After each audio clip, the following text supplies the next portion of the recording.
I travel a lot, and I've been staying at Hilton primarily for the better part of 3 years, even going so far as to sign up for the credit card program. And unfortunately, time and time again, they just seem to disappoint me. And after comparing it to other businesses, I found that Hilton really is the bottom of the barrel when it comes to, like, standard hotels. And generally it's because it's unkept, dingy, and just not a very nice looking hotel, but oftentimes you find bad service, and plenty of other things. So we're going to be going into that. Now, I think it's important to state that I have not really paid for most of my hotels. Maybe 5 Hiltons ever have I paid for, and the rest of them have been a part of Hilton Honors and other things. Could it be possible that because I'm not putting any money into it, they're just throwing me into one of the cheapest rooms? It's possible. If I'm paying $0 per stay, and I'm still disappointed, there's something to be said about that. I've been disappointed when I paid, and I've been disappointed when I haven't paid. And if you're looking for a decent hotel on the cheap, sometimes Hilton is it. But a lot of the time, Hilton's pretty overpriced for what it is. Squanch! I arrived at the Hilton DoubleTree late night, probably around 11 p.m., and I couldn't early check in on the app, which is unfortunate, but it was fine because I got to go get that cookie at the front desk.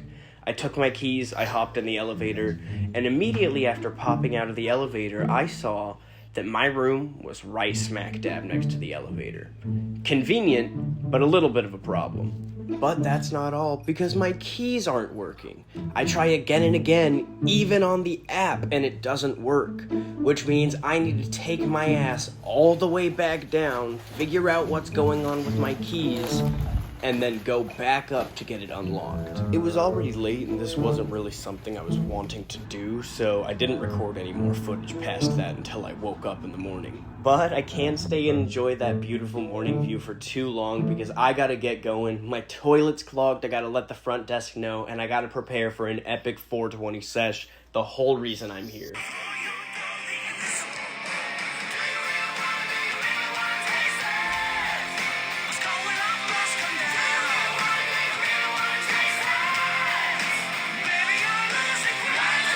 It was early morning when we started, about 5 a.m. in Portland, and we went down to Multnomah Falls, one of the most beautiful places I've ever smoked.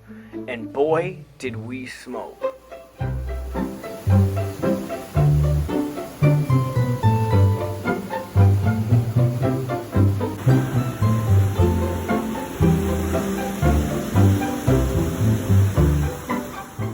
And this is what I needed to have a good time. And I'm finally ready to review that room. So let's get into this room, shall we? I believe they gave me an accessible room just because of how large it was, but no matter how nice it was having a large room, it still doesn't change from how the room was kept. It was dusty, it was dirty. You'll see that I glance over the toilet there, and that's because the toilet is still clogged after about 12 hours ago when I asked them to unclog it. Nobody ever came around. But besides that, you see the room. It's a decent room. The bed was decently comfortable. They have amenities around, but they don't work. The fridge didn't work. Flipping around, we have a phone and a clock. Neither of those work, and you're seeing that right. We have, count them, 2 phones, and neither of them work. Both of them are not functional, which is a problem, because if your keys don't work, like they often don't at a Hilton hotel, then you have to use your ID to prove that that's your room. But if you're just going out to get ice or do something stupid, you're not going to bring your ID with you, because you're just traveling throughout the hotel. And the way that they prove that you're, like, the owner of your room without your ID is they call the room. With 2 phones that don't work in there, there's, like, no way to actually call and verify that. So they have to bring a general manager in, and it's a whole thing, 30-40 minute process minimum just to get back into my room. But it's for safety reasons, I can understand that. As far as the rating of the hotel goes, just room alone, no service or like hotel surrounding, I could give it a 5. A 4 for it being just a normal hotel below average, a 5 because I got the big room. That did kind of boost it up a little bit, no matter how dingy it is. It helps. I decided now was a good time to go check out the pool and the gym area, so I headed out, but I got stuck in this awkward encounter with the maid. But I said it was okay. I get to take the stairs and really see what this hotel has to offer. And I was let down even more so. You can't just put fix on a hole and expect that to do the thing. And this whole hotel was just kind of dingy and unkempt in the same way as that stairwell was. Even in the gym, where they put up a duct tape sign saying, "Please do not kick the mirrors." And unfortunately, the pool and the spa are not better. In fact, I'd argue that they're kind of worse because they're in a dingier spot and it looks a lot more eerie. I did not want to be in here. I really tried. I tried smoking my schmang and being in the hot tub, and I couldn't do it.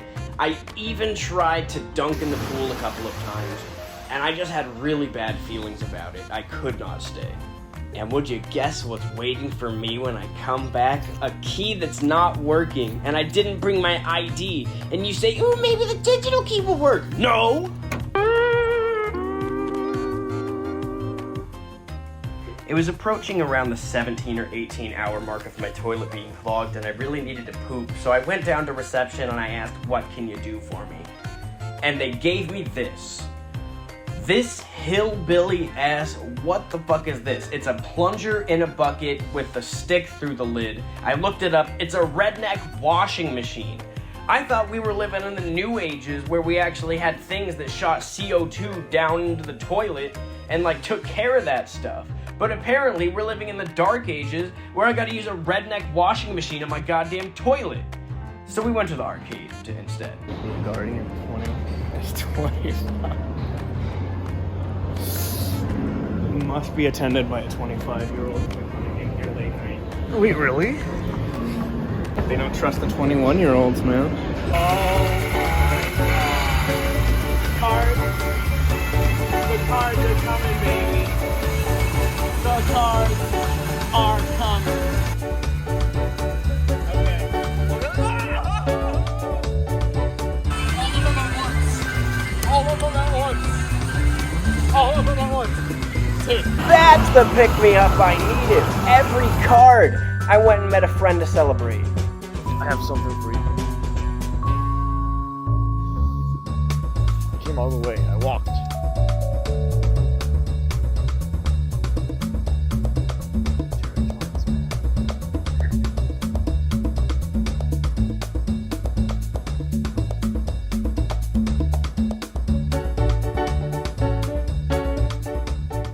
I will admit I'm high.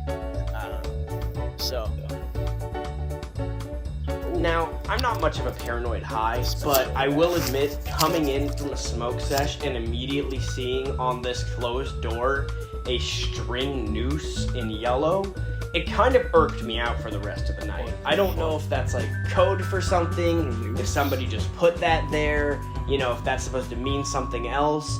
But it really irked me out. I was high and I did not like seeing that. And I get that this is probably more of a one-off, that the keys don't work this much and the Hilton is this shite, but I feel like it perfectly encompasses everything that's wrong with Hilton and people really get to see it for their own eyes. And that's not to say that Hilton doesn't have nice things.